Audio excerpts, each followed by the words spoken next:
co-founder of Newsroom Africa.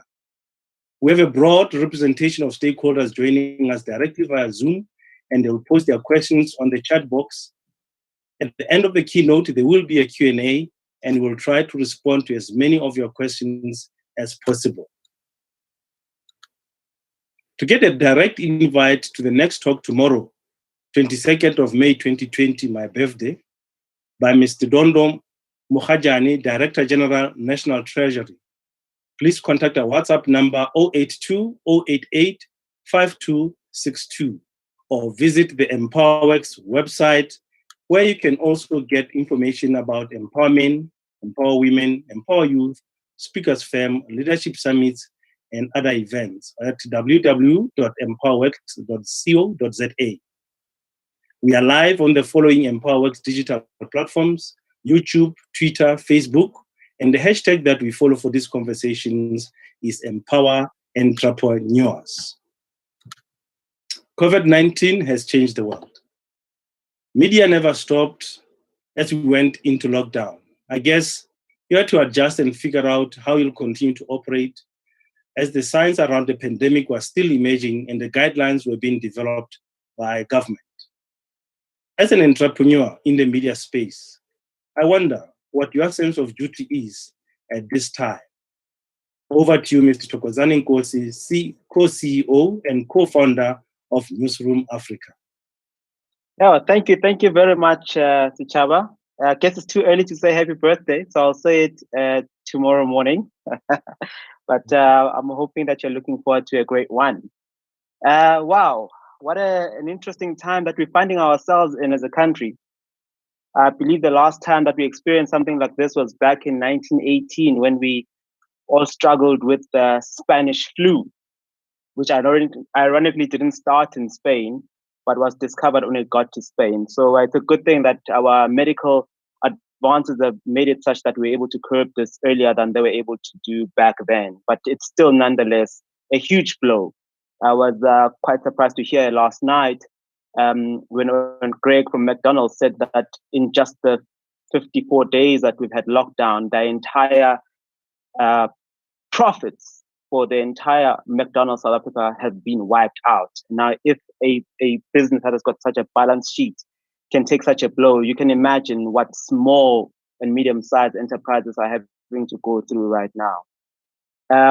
I'm in the media space in particular, so I can only speak for the industry that I'm in, and really just in terms of how we're dealing with it now. But I was asked to first, just before we speak about the COVID challenges that we're facing, just to really give a bit of background generally in my business journey about the things that I've learned over the 20-year time that I've had, trying to be in running a business as an entrepreneur. So I'd like to really just speak about 5 things that I really picked up in the journey that I started with.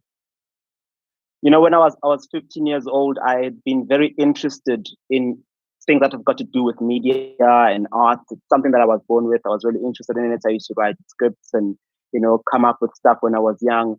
And at the age of 15, I came across an article about a TV channel called BET in America at the time that we didn't have here. And I got excited about it because of what it carried. And it showed that there was a possibility that a Black person can own a television channel. And that was, okay, I'm going to give away my age. I'm turning 45 this year. So that was a good 30 years ago that I saw it. And I vowed that, one day I'd like to have that. And because I grew up in church, I now realize what had happened. Like David and Goliath, David was anointed as king at age 15, but only really got appointed as king at age 30. So even though I had that dream at the age of 15, it took me, God made it double, a good 30 years to be able to realize. So I in the period of that time, have learned quite a few principles that I'm applying now. And I just want to give 5 of them that I think have helped me to really get to this place now and to be able to have co-launched Newsroom Africa. And the first one that I realized that is important for every entrepreneur to have is the principle of patience. When I had the dream or the vision of having a BET type channel in this country, and at age 15, it took me to go through a lot of detours to be able to get to it. And I've had to experience quite a lot of patience by going to these detours, because I didn't know why I was being taken through all these experiences. It's only when we were bidding for this channel that I realized that all those experiences were coming together for my good at the time. We were faced with a bid document that needed about a 200-page bid to be submitted, and we were going up against giants for this channel, like your Prime Media, Tiso Blackstar, and all these other big giants that were also bidding for the news channel. And Tabile and myself, who had met 5 years prior and had wanted to build a digital news platform, found this opportunity, and we said that we really need to get going with it.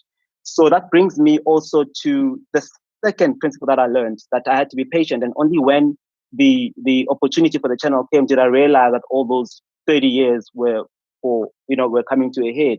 I had to learn to be audacious in all that time. That was the second principle that I learned, which I think every entrepreneur needs to have. You need to have the audacity to do something that people will dare you not to do because they think it's an absolute failure. And so for me, the audacity to really think that we could do it was really something that I had practiced over the last 30 years, because I had taken on giants for a long time. And I knew that if something was destined for me to succeed in, I will get it regardless of who I have to fight against. So patience and audacity would be the first two principles. And the third one is relationships and reputation.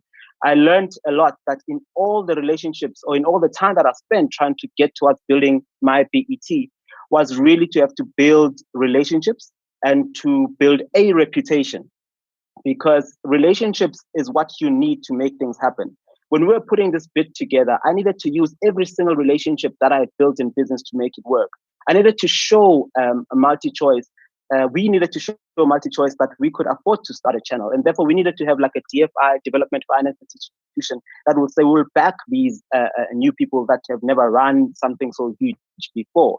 And it's only relationships that I built over there at the time, doing small things with DFIs, that gave me the relationship there, and I've managed to build a reputation there, having been good with the little things that they'd given me before, and being faithful with those things then gave me the opportunity to be trusted with a much bigger thing when I did come with it. So I realized why it was important for me not to despise the small beginnings, because they all add up to build your reputation and the relationships that you build over there at the time. And in fact, my partnership with Tabile, who also had her own network, which also helped a great deal to help us put the bid together.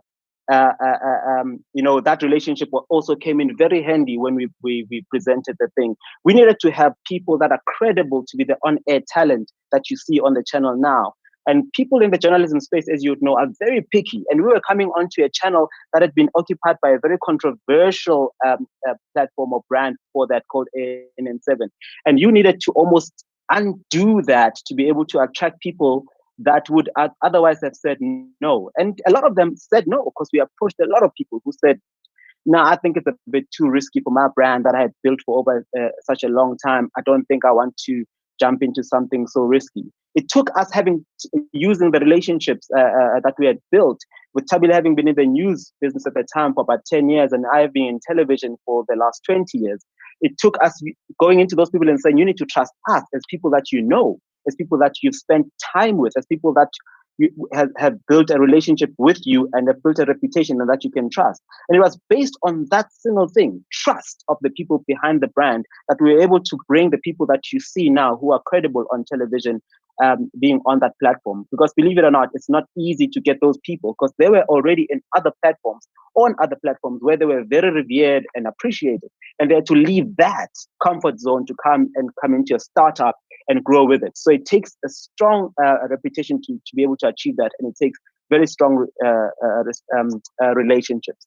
The fourth thing that I learned as well over the last 30 years leading up to the launch of Newsroom Africa has really been, for me, the art of focus. The only thing that I've ever done in my professional career has been to create content and have been to make television. So I've built a tremendous skill set in the ability to create television content, in the ability to create factual content, which I've been doing in program form for different broadcasters. So when we went to MultiChoice to go and present, they would obviously do a background check on you because you had never done a channel before.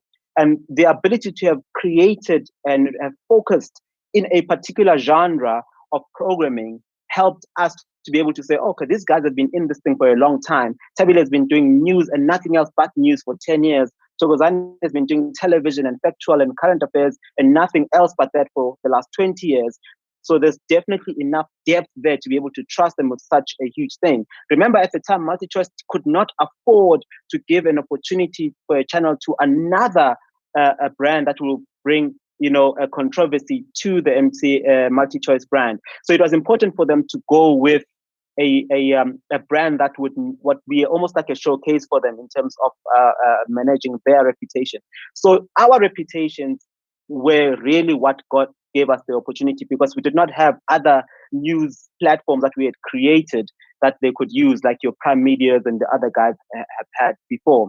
So a power focus for me is what I've learned over the last 30 years, that the fact that I managed to focus on this helped us and stood us in good stead when we came in as new players in the big broadcasting space in 2018 when we submitted a bid for the channel.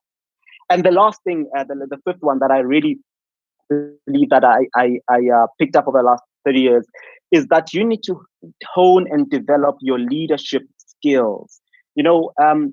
You are only as good as the people that you work with. You're only as good as the people that are doing the work. In our environment right now, in our news channel, Tabile and I have made a decision to not get involved in the newsroom, to be able to have what we call that Chinese wall, where the owners of the business do not influence editorial independence in the newsroom.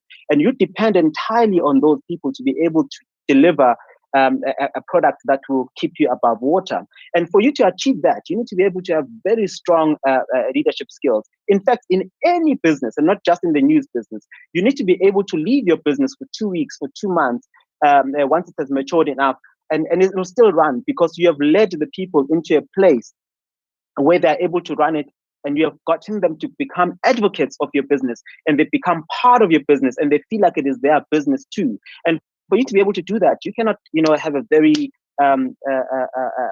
authoritarian, dictatorial type of rule. You need to be able to allow them to thrive and to feel that they're giving value and they are of value into your business. And you need to be able to compensate properly and to be able to almost be their servant, and they become your boss, and you just make sure that the business runs.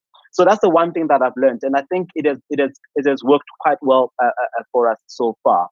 I also had a few points that I just wanted to raise beyond these 5 things that I wanted to chat about, just in terms of surviving as a business in these very uncertain times. And the one thing that I think is very important to have learned is the question of agility.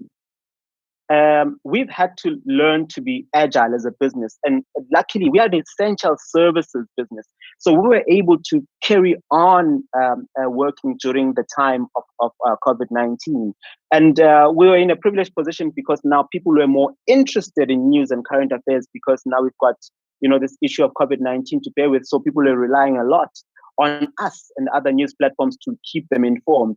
So we had to keep going. We could not afford to stop. We could not afford to slow down. We had to actually ramp it up because we now had more audiences. If you would know the way that the business model works for a news agency is that the more eyeballs you have and the more people that are watching, the more revenue you get. And you need that revenue to stay above water. And so with the opportunity to get increased audiences, we would needed to be able to make sure that we keep people informed and keep them tuned in and not going to entertainment platforms. So we had to make sure that we work. But the challenge we had to face at the same time was we still had to deal with social distance. We still had to deal with the issues of not having a contraction of the disease in our building. Because if you do that, you have to vacate your building. We cannot afford to vacate our building because we are a 24-hour news channel. We have to keep going. So we had to come up with ways to make sure that we protect the business. And we call that BCP, which is a business continuity plan, that we had to then build to make sure that how do we deal with the issue of a possible COVID contraction in the business, and how do we make sure that we limited the chances of that contraction. And we had to then see a way of doing, still producing news, still having a full newsroom to make sure that South Africa and Africa as a whole is informed without endangering the lives of the people that are working. And so we had to jump into the space of PPE and be able to learn how that works and how to transform and convert our building to becoming almost like we're saying we are assuming that our building is contaminated and people are coming into a contaminated building, whether we've got a contraction or a positive case or not, we're assuming that there is. And how would you come into a building that is contaminated? And so we had to almost treat it like that and get people enough PEE for people to come in and limit the number of people that work in. So in terms of the learnings that we've had so far is that we had to learn how to work in a multi-site environment where people are either working from home or working in the different sites of the bureaus that we've got in the different regions for regional coverage of news. So we needed to be able to work in that space and have less people in the building without decreasing the amount of news that we produce. So we had to be friends with things like Zoom. We had to be friends with things like Google Hangouts. We had to be friends with almost remote types ways of making news and creating news. And we discovered new technologies that the new, more digital news agencies are now using to produce news, and we had to adopt that technology to us. And that came at a great, huge cost to us. So we had to now rework our projections for the year in order to be able to cover the cost that we are now having to ramp up this month. Just so that we can be able to cover. So I identified quite a bit with yesterday's speaker when they said that their profits were wiped out for the year. Remember, we are only in our first year now, so we haven't even gotten to a profit point yet. We are still yet driving towards a break-even point. So we are still now having to move our break-even point even further, which now means we have to go to our bankers, which means we have to go to our funders and be able to say we have to rework the repayment plans and things like that, and rework our business plan to be able to cover this space. You would think that because we have more viewers, we should now get more advertising, right? Because now people are at home and they're watching. Surely there's more revenue because now people are watching, there's more viewers. But we forget that the people that are advertising are hard hit as well by COVID-19. So what are they doing? They're cutting. The first place that any company cuts whenever they're facing financial issues is on their PR and marketing. And immediately the advertising spend is halved. In the case of SABC, as you heard, their commitments were dropped by 90% in terms of advertising revenue. And for us as well, we had a lot of work to relook, and we had to do projections again that are much lower because people have come back to say we cannot commit anymore because we don't know what's going to happen for the rest of the year. So even though we've got more viewers, there's less revenue. So at the end of the day, but we've got more costs. So we are facing the same problems like the other businesses are facing, but we can't stop. We have to incur the costs of keeping people informed. So those are the few challenges that we sort of had to face currently. But what we've done is when we started, we really needed to make sure, because we're starting a new business, that we cover ourselves with some form of buffers here and there to be able to cover, because we did not know how the year was going to go and we were still starting. So for now, in this first month, we are able to ride the curve. But we, just like any other business, would not be able to afford yet another level 5 lockdown for another few months. So we are in the same boat as far as that is concerned. But just in terms of how entrepreneurs can really take advantage of this time, is to really just to try and see if there are ways where you can now try and scale down on your costs. Because that is what we have had to do, is that in the wake of us having to spend more on particular things of the business, we've had to look at nice to haves that we're able to now delay or make them better. We were going to have a huge birthday party. We turned one on the 2nd of May. We were going to have a great celebration. We were going to come up with a big campaign, celebrating the first year of Newsroom Africa. That had to go out the window, not only because we couldn't celebrate because of lockdown, but because there were now other priorities that you needed to move your resources to make it work. So I think one of the things that I'm learning now is the ability to have to be agile, and the ability to have to move things and take advantage of the situation. Because you're a small entrepreneur and you are really fighting against the big guys. I read a book by Malcolm Gladwell called David and Goliath. And agility helps you in times like these because you are able to make changes without waiting for 17 board members to meet at an unscheduled extraordinary board meeting to pass resolutions. Now, the big guys have to do that, and so they're taking a lot longer to turn and be able to see. So you can run circles around your bigger competitors than they can because their red tape and their bureaucracies don't allow them to make quick decisions that you can make as an entrepreneur. Because you are so small. So the benefit with us is that we starting, so we are still able to be agile and we are still able to make immediate turnarounds and immediate decisions. And I think we are seeing it as well as the way that we're moving now with our competitors that are a lot bigger.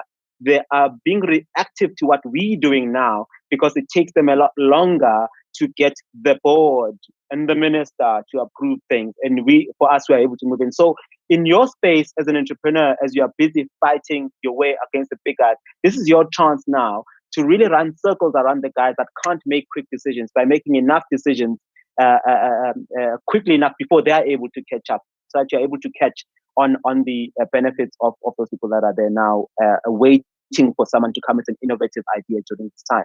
So I just wanted to jump in also on the media landscape question, because a lot of people want to know, how is the media landscape as a whole really dealing with this topic? And as you know, Caxton has just had to close their entire department of newspapers, leaving only their magazines pretty much limping along, really. But to be honest, it's not really a COVID thing. COVID really just put the final nail in the coffin. But the truth of the matter is a lot of legacy media platforms had really been hit hard by the new digital players that have come into play now. And people are now getting their news and their current affairs quite instantly on their phones.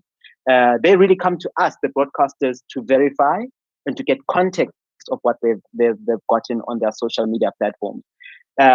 So at the end of the day, our survival now comes from an issue of credibility. We are now those guys that you need to say, I know what this guy, Pereru, is saying, but I need to go and check on Channel 405 if what he's saying is true. And we are becoming now the guys that you're coming to verify. We are becoming what we call ourselves at 405, a verification portal. We know that we don't break news anymore. The news are broken up on your phones. We now verify news and we give you context of the news that you already know. So we've redefined our purpose. It's not to give you news, is to give you context in the news because you already have the news on your phone. So that's the one thing that we've had to do to adapt to this space. And I was asked also a lot about opportunities in the space of media in this time. That what are the opportunities for entrepreneurs right now? Because the media space is contracting, because a lot of media networks and the media agencies are closing, there's a lot more supply of talent and skill in the industry than there is demand.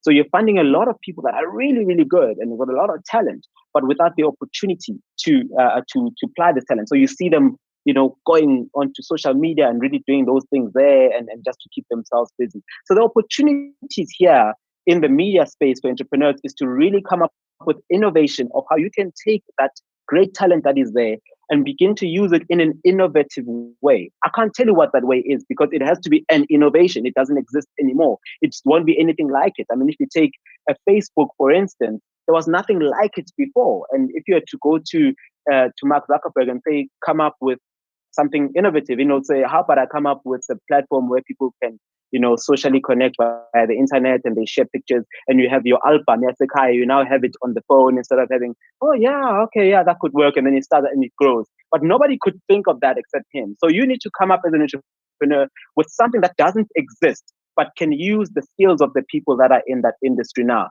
Like I said, I cannot say what it is. It has to be something that is new and that is fresh.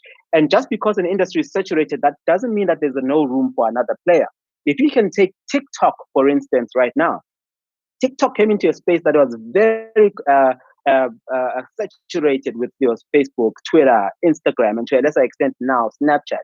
But they came with something completely different in the social media space, and they've taken over now. They've really overtaken a lot of guys, and they are really, really huge in that space.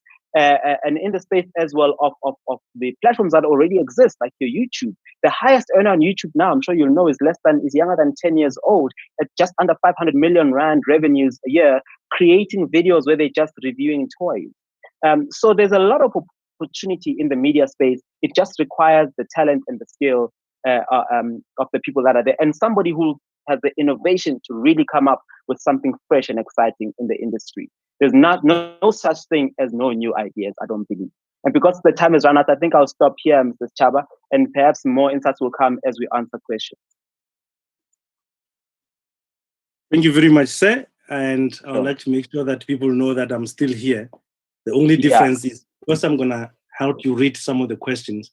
I'm going to leave my mic on, and then I'm going to go straight in and then ask you some of the questions. So let's go straight ahead with the questions. Okay. So do you want me to go with them myself, or you're going to read? I can see them here, so I can start. I'm not sure. I can start with them. Start. Some of them I think I would have answered them. Some of them are first. Some of them are your happy birthday wishes, which is great. And then post your questions here.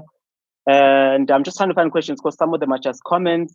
Okay, how different are you from other news providers? What does controversial mean for you? Okay, is that from Ramatau?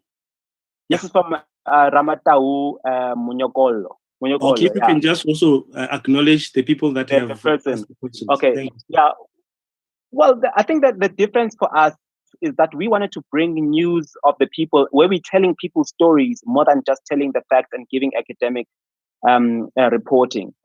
We call it in Newsroom Africa the who before the what. We really are striving forward to make sure that we are, because I come from a storytelling background and a factual background where I did a lot of documentaries. So we want to go towards that. If you watched Al Jazeera, you'll see the type of news that they do. It's more documentary style, where it's more human stories than it is just hard facts. And that's what we're building towards as a news agency, as a news platform, as an information service, is to give people stories, and the facts come as a byproduct of the people stories that we tell. And by controversial, I simply mean that there were a lot of questions asked about the platform that were there before. And by controversial is because whenever we introduce people, or we ask people to come and join our channel, they would say, "Oh, are you the same channel I was on before? I do not want to join that channel because of all the accusations that have been leveled against the people that were associated with it.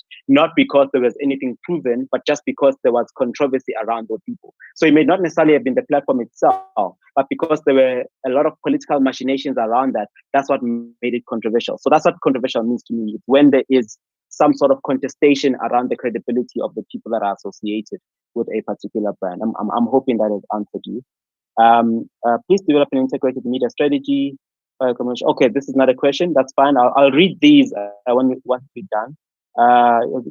You have covered any questions. I would like to know, what did it take for you to found and prosper in such a great organization in terms of skills, education, and sacrifice? Well, I hope I've given a little bit of the background in that. I think that the biggest sacrifice for me is that for the longest time in the beginning, I really wanted to do it, and I wanted to build a BET. So it's back then. But my interests were not in entertainment. My interest has always been in religious content, as well as current affairs and news.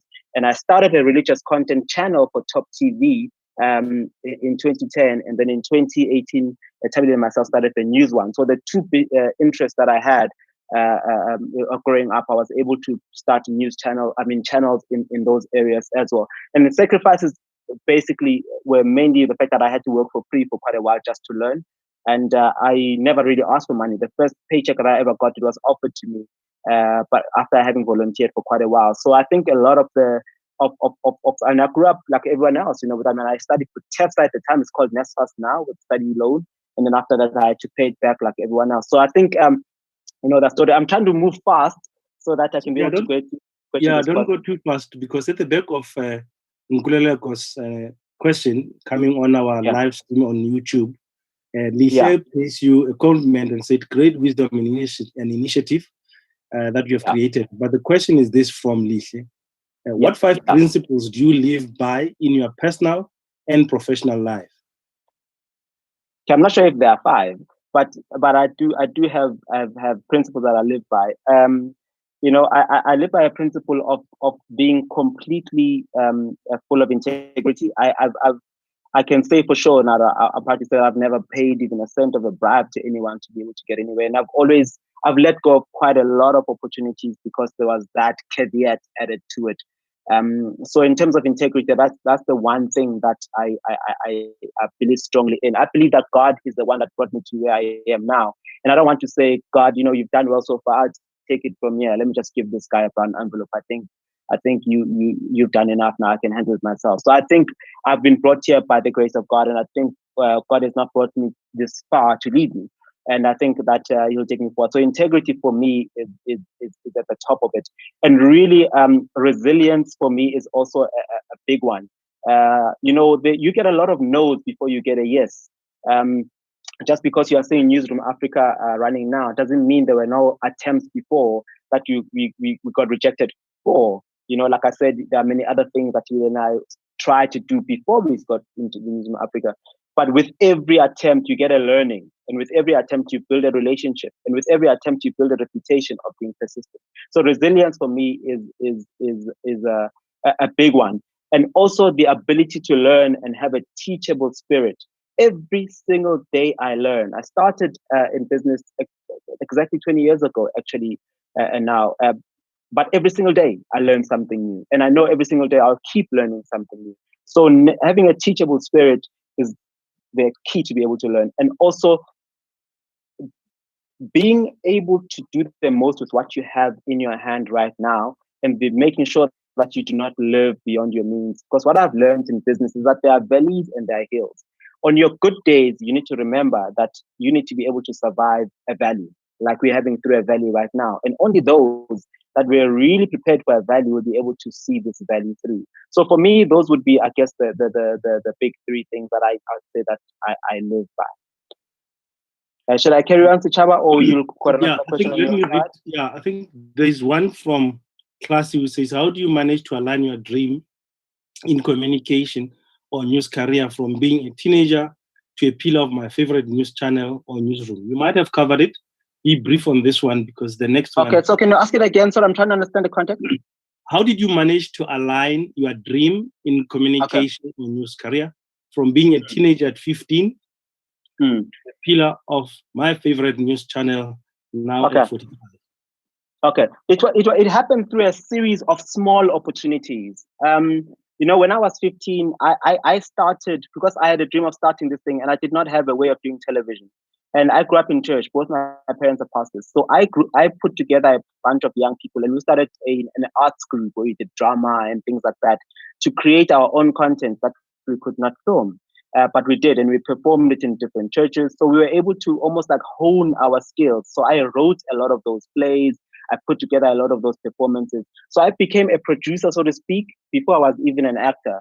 And because I could not pay actors, I had to act myself. And in acting on those things at age 15, 16, 17, I got discovered by an agent that said that they think I've got a bit of talent. And that agent was able then to get me some work in television dramas on South African television. But I was more interested in the production side and behind the scenes there. So even when I was there shooting as an actor, between scenes, I'd be sitting with the director asking plenty questions and irritating them and wanting to see their schedules and things like that. So I learned it, steadily growing, working from being an extra, at 20 Rand a day, 50 Rand a day, to being a production assistant, getting paid nothing, building relationships, to taking the very first opportunity that I got in 2001 to produce my own small little production called CCM1 that I got given an opportunity to do because no other production house wanted it. It was such a small production, they felt it was a waste of time. But I'd volunteered so much that I had learned a lot and I was able to do that. And because I did well in that production, it opened doors for me to do other productions in the area of factual and religion, the chat room, Big Up, it's Gospel Time, RSVP Dare to Change,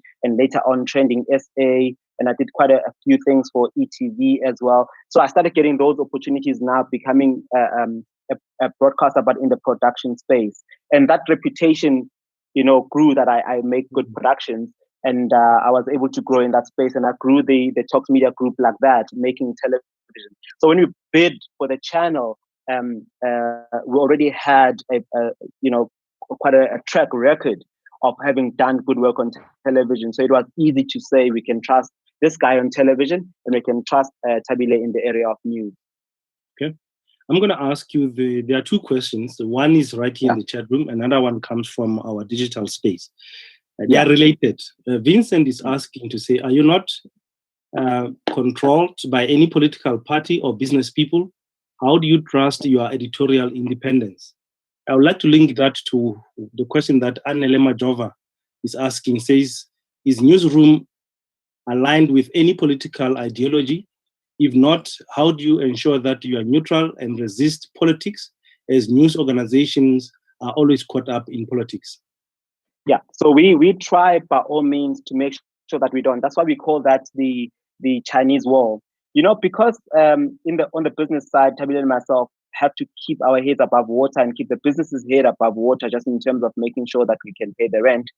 We have to get a lot of advertising revenues coming in, and we have to deal and do a lot of stakeholder relations with people and build relationships. And these are people that are sometimes in the news, like, you know, like your brands that would, recently now, Discam was in trouble with the Competition Commission, and we had to report on that. And these are people that also advertise on our platform. But because we deal with them on the commercial side, we have no say in how they get portrayed on the editorial side. So the best way that we can do is to put people that we trust to be completely independent and uncaptured in the news space. But we are able to also monitor it. And what we have done is that we've introduced in our organization what we call a editorial ethics board that is not in the newsroom, but is made up of respected industry people and respected media people. We've got Dr. Joel Krolwe, who was the press ombudsman and whose job was to make sure that he keeps the media industry in the straight and narrow. And he's now the chair of that editorial committee for us. And then we've got also Chris Roper, who is also quite a big media watchdog.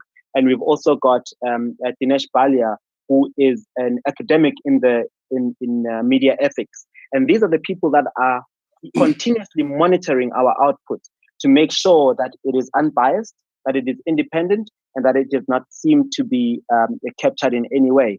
And these people have built their lives around their reputations, and they would not want to risk their reputations by associating themselves with a brand that is going to tarnish it. Because remember, it takes 20 years to build a reputation, but 5 minutes to destroy it. So everybody that is in the newsroom and everybody that is in our editorial board have got reputations to protect. And we know that if any of them, taint themselves, they are the ones that are destroying their own careers. So we are confident in the people that we've placed as our watchdog and as our editorial board, as well as our leadership in the newsroom, to make sure that our news guys are doing the right thing and they're completely independent and completely impartial in their report. Thank you, sir. Perhaps you can read the question from Goodman Mukwena at the same time with the one from Debo. Okay. Goodman Mukwena says, what practical steps did you take to transition from an employee mentality to a business owner rather than self-employed? As you said, trusting people to run your business while you're away for 2 weeks. Okay, I think... Can you combine it with the one that follows? Read it again. Okay, what would you say to a black child out there who might see no light in the end of the tunnel because of the space they are growing in? Okay, I think for me, I grew up in Orlando East, like probably a lot of us here, grew up in a shack, in a tin corrugated iron shack that my parents built in the back for us. And I went to Ekolweni, Zakeni Primary School in Ekolweni, where we had to correct the teacher sometimes in the English. That's the level of education that you had. You had some great teachers, but you had also, at the time, because remember, that was P.W. Botha was still our president then. Nobody gave two hoots about the education of the black child. So we were pretty much out in the cold, and we were surrounded a lot of times, like the people are now by Nyaope. At the time, it was Mamendrex and Indanda and all that stuff, and we grew up in that space. For me, I think what protected me was the fact that my parents brought me up in the church, and I learned those principles from a very young age. And what I learned at church was a lot about, the leadership stuff, how to conduct yourself and things like that. So I would say my mentality already started, like I said, when I was 15, I started my own arts group, which I was leading, and I gave rules and I wrote a constitution with a pen. So I was already a leader then.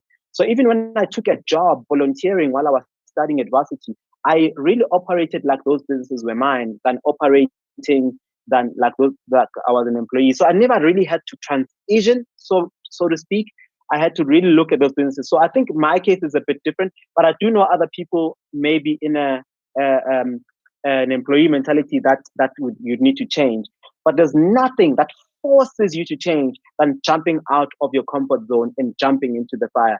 Because that fire burns, you are going to learn to change your mindset very, very quickly. And those are the things that I've learned with people that I've kind of worked with.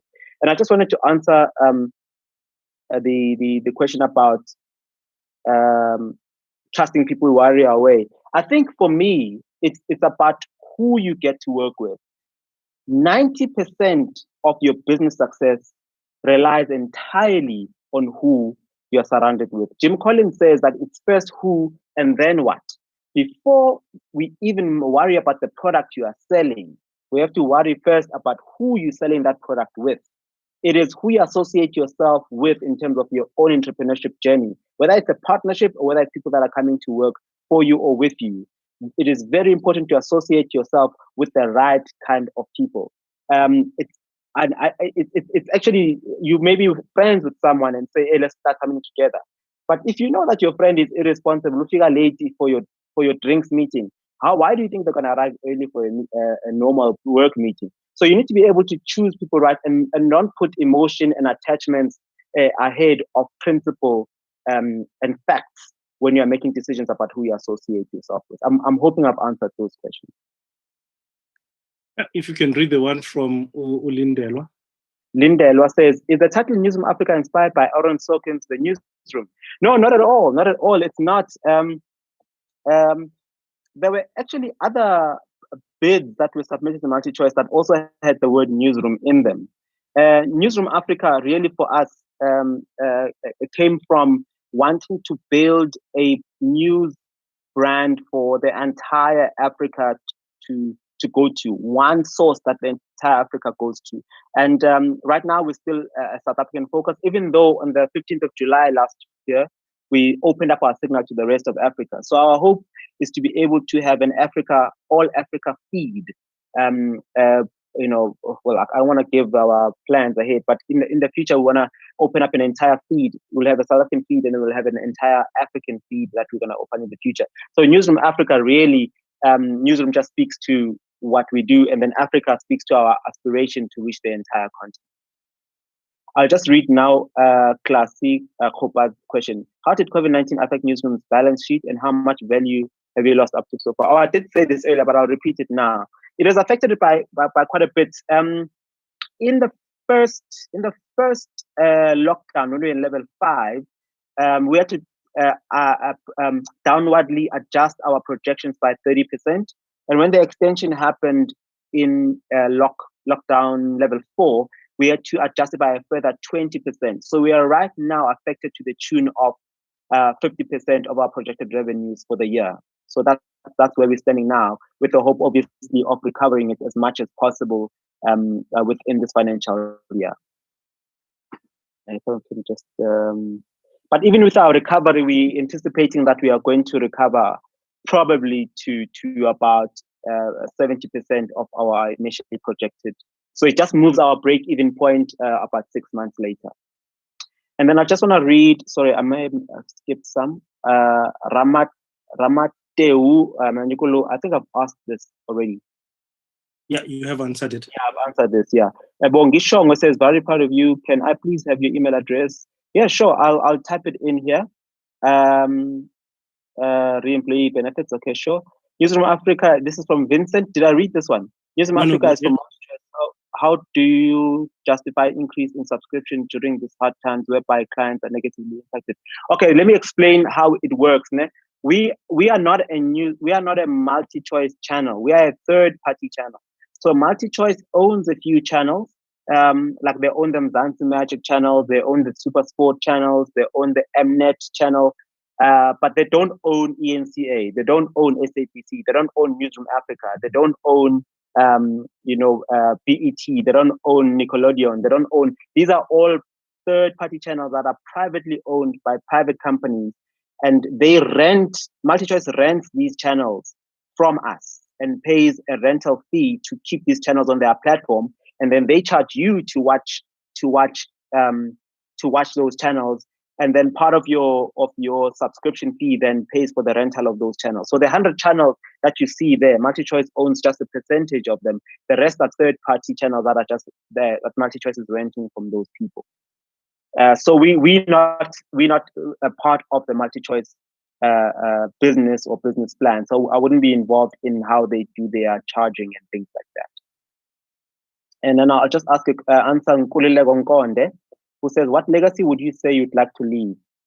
Shucks, I think the legacy that I'd like to leave is more the work that I'm created to outlive me. So the legacy would be like a Newsroom Africa and all the other work that I've done to really continue beyond my lifetime to do the work that I wanted it to do. Not necessarily me and my name as a whole, but I'd like the legacy to be the work that I've done. You know how you refer to somebody's school like A.B. Kluma Primary School. A lot of people don't even know who A.B. Kluma is, but the legacy of his love for education lives through that school. So for me, it's more the work that I've done and the brand that I've created. The longer they live, the better the legacy for me. And then Hermina says, what is the future of news reporting, in your opinion, given that TV competes with social media to report the latest news? Yes, I'll repeat this one. I think I answered earlier to say the days of television news, breaking news to you are over. The days of you having to wait for 7 o'clock to watch Boom and you get your news on the day is over, right? It was over when 24-hour news started back in 1980 with CNN, and when it came into South Africa here now. And now with the advent of these social media platforms, it breaks there first. But you still need to go to your channels of choice on television to get proper analysis, professional analysis. You still have to go back there to get context. You still have to go there to get verification of the things that you're reading. Because I can tell you now, a lot of the news that you're reading out there are either embellished or they're just plain fake news. So we are becoming, the news platforms are your verification portal. So the news is moving towards phones in terms of consumption, but your DSTV Now platforms and your other more professional platforms will still be necessary for quite a few years to come for verification. And we are moving slowly but surely from your normal linear viewing platform onto being able to view it on your phone. In fact, you can watch Newsroom Africa on Showmax, you can watch Newsroom Africa on DSTV Now already. And the less and less people watch it on TV, the more they will watch it on their platform. So there will still be room and there will still be opportunity for news business. It will just move towards the phone more digitally. But in terms of print, I think the days are numbered. Okay, should I carry on as Chaba, or you've got a question from another platform? No, keep going. The other platform is just saying they love you. Okay. To start a project like you need a good bank or funder. How did you navigate this challenge? Has the funder come through to fund your COVID-19 expenses, or it was self-funded? What do you regard as your competitive edge? What's your BEE spent? I'm not sure what the question on what the BEE spent is, but right now in terms of our BEE standing, we are 100% Black owned. We are 50% female owned. That is Tabula's shareholding, and we are 50% male owned, which is my shareholding. In terms of the way that we started, we are going with a traditional bank. We didn't go with the DFIs, which is your development finance institutions, because the terms were very onerous at the time for a startup. We actually found that the banks gave us better terms. And so we started with banks and normal traditional banks, and were able to negotiate rates with them. And obviously, we over the savings that we had done, in the work that we've done, in the other businesses that we've developed, we're able to put in what they call the skin in the game part of their contribution. Because if you're going to go to a bank now and ask for money, they will need some kind of skin in the game, whether it's 10% or whatever of it. And over the years of having developed that, I spoke to that earlier when I said that, in your hills, you need to prepare for the valley. And starting a business is definitely a valley. So we were able to take what we had accumulated over the years to be able to cover the value of starting a business. But we are grateful that the banks were able to ride the journey with us. And as to the COVID-19 now, yes, there are some relief packages that the bank is affording to us to some extent. But remember, even if you do get relief, the interest keeps piling on. So it's better for you to actually keep maintaining the payments there to but the banks are really not giving us a hard time with that. They are allowing us to be able to tell them what we can manage. And I think generally I'm seeing that a lot of businesses are saying that about their bankers. I'm hoping that your bankers are also as understanding. And then I'm just going to jump into, I'm not sure also in terms of our BEE for our suppliers. Right now, our employee base right now for affirmative action, we over 90% Black, and we're around just over half female employee base. And our suppliers, our biggest supplier, the one that integrated our entire channel, is a 90% Black female-owned company. So in terms of our BEE, we are very strict about making sure that we keep our score high, because we need to remain at level 1. Hermina again says, how intentional is your channel in empowering Black young women, people living with disabilities and so on? The marginalized community is able to have their voices heard on the channel. That is definitely what we want to grow into, and that we want to do more. What we are doing currently right now, though, is giving a lot of bias towards getting our female count up. We want to actually have majority female employee base, and we're working that up. So there's a preferential recruitment process now to make sure that qualified female youth Black are the ones that get employed there. And we're doing quite well in that space. Like I said, that we've just tipped over the halfway mark now with our female Black youth category in terms of our employee base. And in terms of our what do you call it, our people who are differently abled, whenever we have a person who's differently abled applying, there's definitely more points that they get in terms of their qualification criteria.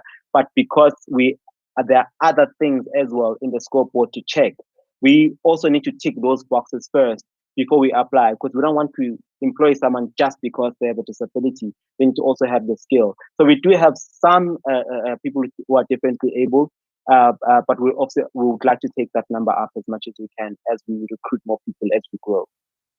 And then I'll just move on to Vincent. To Vincent. I'm trying to find Vincent. Vincent, yes. Let me read one. Vincent, how do you plan? Yep.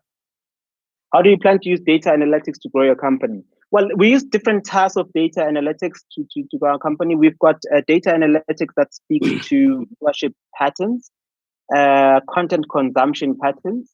We work with companies like Nielsen's to be able to get that data from them. We work with analytics as well in terms of advertising spend and how we can get that. So it depends on which area of data that you're talking about. In terms of future consumption trends, we work as well with quite a few. We've just engaged a very young and very exciting research data analytics company called Foshizi that basically focuses on doing data research for different brands in target audiences. They started as a township research brand, but they've grown now to do all sorts of research. So they do our qualitative and our quantitative research for us. 100% Black owned, 100% youth as well. So we're excited. We're excited about that. I'm hoping that is what you are asking. Maybe let's take a comment from Annele again on our social media platforms. Right. Annele is basically saying, has your team imagined the day MultiChoice stops renting your channel? In that event, how would you keep yourselves going? Do you have plans to move into YouTube Spaces, etc.? Yes, we are a content business, right? The MultiChoice is a platform right now that we are using, but what we are a content business, and every single day we are developing a piece of archive, 24 hours piece of archive. So we are developing archive, and archive is king when you go forward, just in terms of historical content, in terms of austerity, not austerity, posterity and things like that.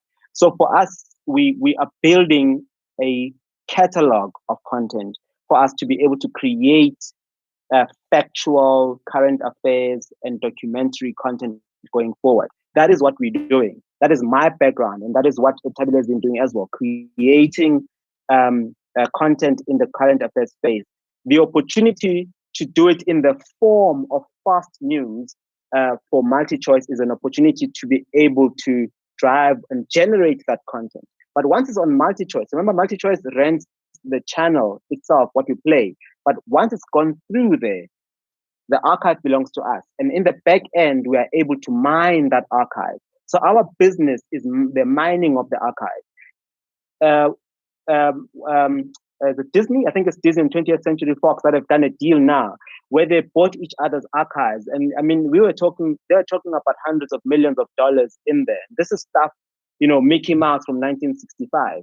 So so archive is the gold, and that is what we're developing every single day. And whether there is a channel or not, we'll be able to monetize that archive and create content from it, and be able to also exploit it commercially with other platforms and other news agencies going forward. So the business plan is not just giving you a channel on MultiChoice. The business plan is the creation of content in an archive catalog. Cool. I think as you type the email address that people can get hold of you and anybody in your business, I'll read the questions from Derek and then plenty of compliments. So if you can be on the lesson. So Derek Vilagazi says, my African brother, I'm Derek Vilagazi, a director of Ubuntu Global Biz Connects. We are running a program called COVID-19 Children Campaign, where learners engage learners on how to stay safe and protect themselves. How can we reach you to discuss further? Thank you. And I think that email is going to help. Yvonne says, how will you make sure of the sustainability of your business, making sure it doesn't get overtaken by technology and rendered irrelevant? Moving on, amazing story indeed. This is from Sabelo. My first time hearing your great story. My question is on the perception that media houses push the narrative of their funders used politically, etc. How do you as news channel avoid being influenced by funders and politics? The next one from Piers Given says, how does politics affect your news and make sure you don't take sides? Simpiwe Masiza is saying, inspirational, insightful, and impactful. Ramatau says, thank you for the eloquent brief and responses. Sabelo says, you're solid with your insights. And Nkuleleko says, great insight, Ms. Nkosi. You bring hope and inspiration to the Black nation, and we need more leaders and business people like you. Salute, sir. And Nontlanda says, you are very clear about your subject matter, Ms. Nkosi, and you make the industry very interesting. Thank you. And then another thank you very much from Mahatlile, and would like to advise for opening the window shut. Thank you very much for your expert advice and for opening up the window shutter about your career life journey. Very inspirational. And Derek says, once more, we are running a business network where I think we have already answered Derek. And then Class says, thank you, sir. And you have written your email address, info@newsroomafrica.tv for everybody that would want to get hold of you. The reason why I read all those is because we are left with 2 minutes. Yes. You pretty much have 1 minute to wrap your head around what I've just said and anything else that we could have said. No, a big thank you to everyone for joining. I feel very flattered that you took an entire hour out of your day to log in and listen, and you stayed up until the end. Thank you so much for that. But I just want to sure, because I see a lot of the people are asking about that, and I just want to tune into DSTV channel 405 and make your own assessment as to whether we captured or not. And I'm quite confident that you'll realize that we're not. The same people that are praised today will be criticized tomorrow if they do wrong. So it's not, we pride ourselves in our independence, and also we pride ourselves that we as the owners of the business don't interfere with our newsroom. So even the funders who we deal with don't deal with our newsroom, to the extent that our newsroom up until today probably didn't even know who was funding. So that's how separated we are with the newsroom, so that we leave it as untainted and uncontaminated as possible. Right. Thank you very much, Mr. Thokozani Nkosi, co-CEO and co-founder of Newsroom Africa. To get a direct invite to tomorrow's talk by Mr. Dondo Mokanjani, Director General, National Treasury. Please remember to go direct to our WhatsApp number 082 088 5262 or visit the EmpowerWorks website www.empowerworks.co.za. A big thank you for everyone that joined us live, directly via Zoom, as well as on all EmpowerWorks digital platforms. This has been an Empower Entrepreneurs Digital Conversation, a COVID-19 discussion hosted by EmpowerWorks. Thank you once again, Mr. Nkosi, and everybody else that joined us. Have a good night and bye-bye. See you tomorrow. Goodbye.